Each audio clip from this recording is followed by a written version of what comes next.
Hi, everyone. This is another episode in our series on Paul's Contradictions of Jesus. This will be number 41. And in number 41, we read that Paul in Colossians 1, verses 15 to 18 says, Jesus was the first begotten by the Father.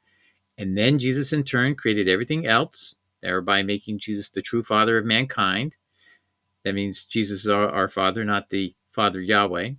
This is identical to the roles of the gods Zeus and Apollo in Greek paganism. However, Jesus contradicts Paul, saying Jesus, was returning to, quote, my Father and your Father, my God and your God. That's in John 20, verse 17, KJV. Hence, Yahweh, in truth, is our Father, not Jesus, contradictory to Paul.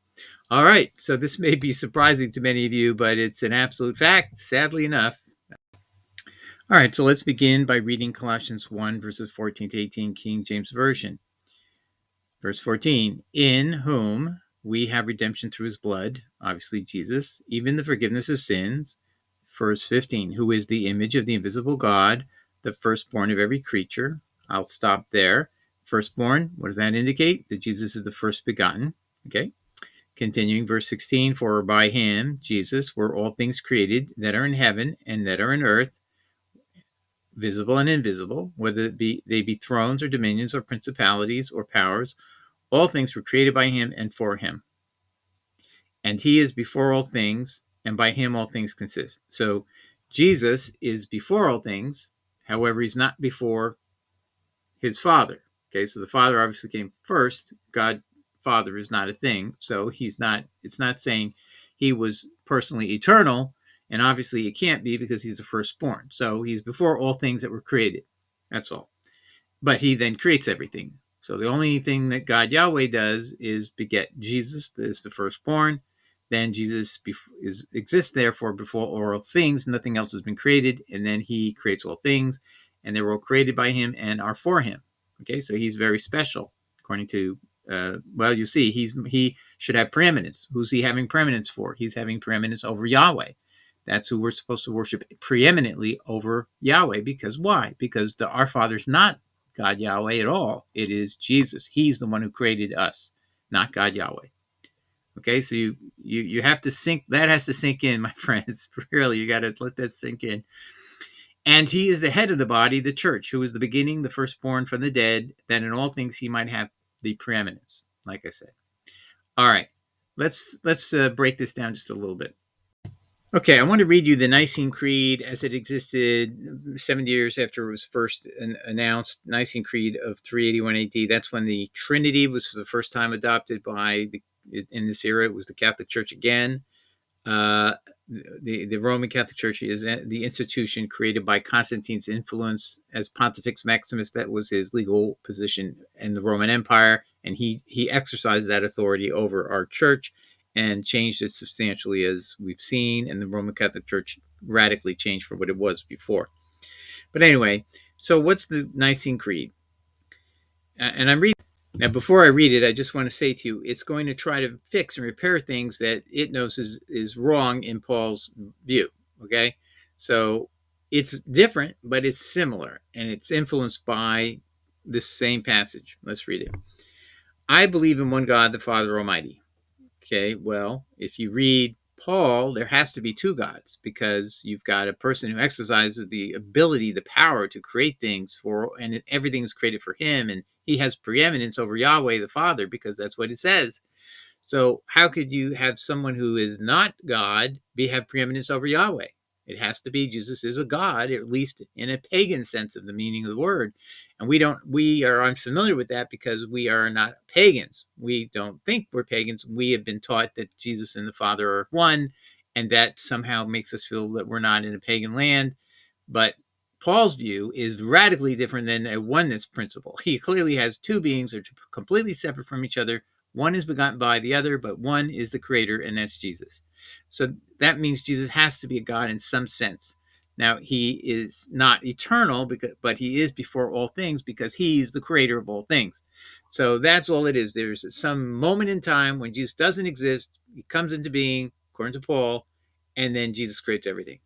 And that's contradicted here where it says God the Father is the maker of heaven and earth. So they're fixing something because Paul is wrong, because everybody knows that Yahweh is the creator of the heavens and earth. Okay? And all things visible and invisible. Now notice that comes over here. Invisible and invisible. So it seems to me what they're trying to pretend is that this may be about God Yahweh itself. But if you're paying attention and you know Greek, no, I'm sorry. I wish it were so. Please, I wish it were so. But this is very clear. It never changes from Jesus. And the key and the kicker is 18, because if it had changed somewhere in between here, it would have to be indicated, but it's never changed. The whom, the who, him, him, he, and he is the head of the body. I mean, it's one continuous repetition of accolades for one person, Jesus. Not at any moment does it break off and say, "Oh, but here's the comment I want to make about Yahweh." All you got to do is use the word, not he anymore. You change it to God or something, or the Father, but that never happens. So this is one continuous stream of consciousness about Jesus. But they're trying to fix things, just so you know what's going on here. And in one Lord Jesus Christ, the only begotten Son of God. Now that they're getting right. So that's getting out of verse 15. Begotten of his Father before all worlds. Okay, and that's also what Paul's, when you read verse 17. All right. So they believe this passage applies to Jesus here, and here, but they're trying to say that visible and invisible issue. They were trying to make it sound like maybe God the Father was created all things, but no, it's not what it says. God of God. Now Jesus is now God of God. So wow, that's interesting. Light of light, very God of very God. Now, of course, Jesus said there's only one true God, and that's the Father. And that's John 17:1-3.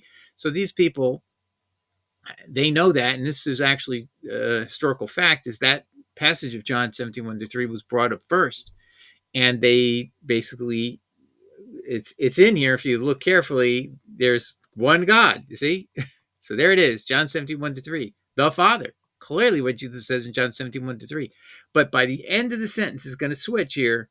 Now you have a new one, a new God, very God, begotten, not made. So you're living with the contradiction that this being was begotten. Here we have, he's begotten, the firstborn, but at the same time, he's not made. But that's false. You can't be, that he was firstborn, meaning he didn't exist. He was made, but they know that something that's made cannot be an eternal God in the sense that God Yahweh is. So therefore it would not fit the religion of Moses and Jesus.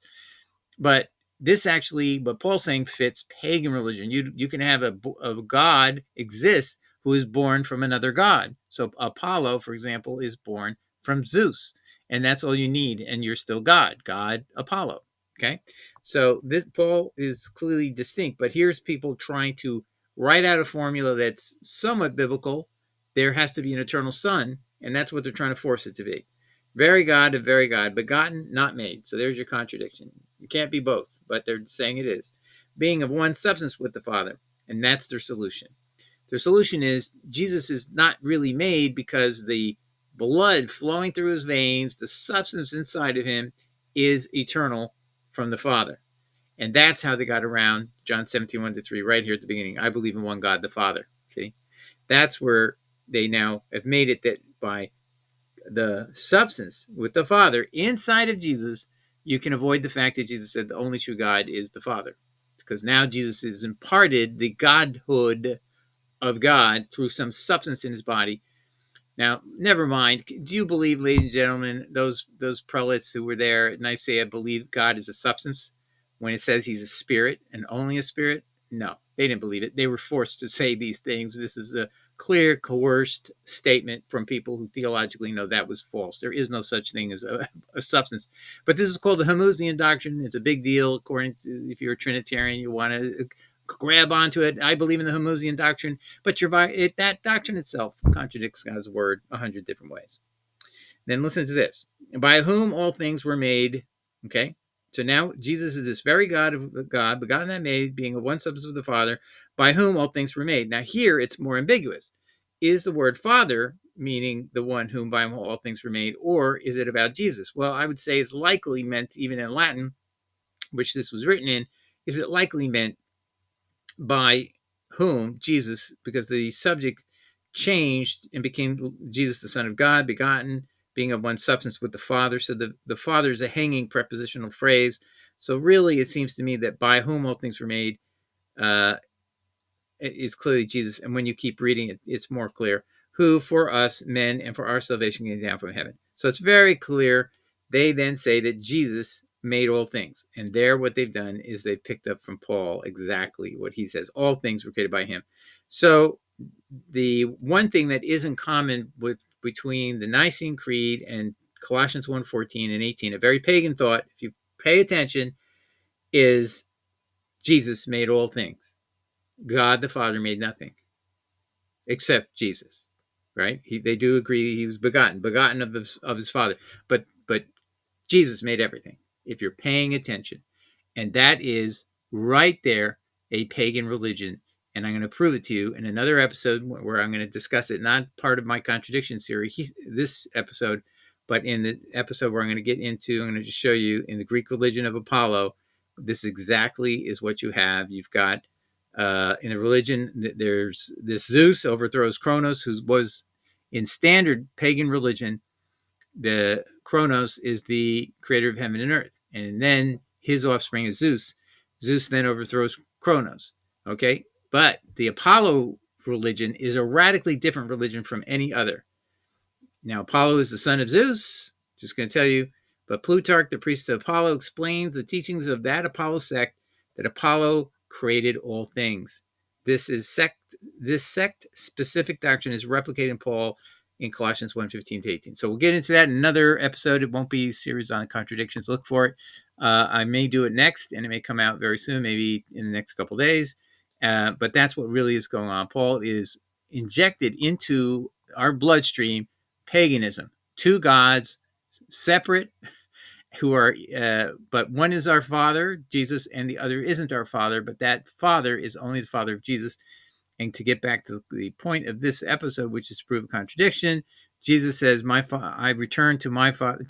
He tells Mary Magdalene he's returning to my Father and your Father, my God and your God.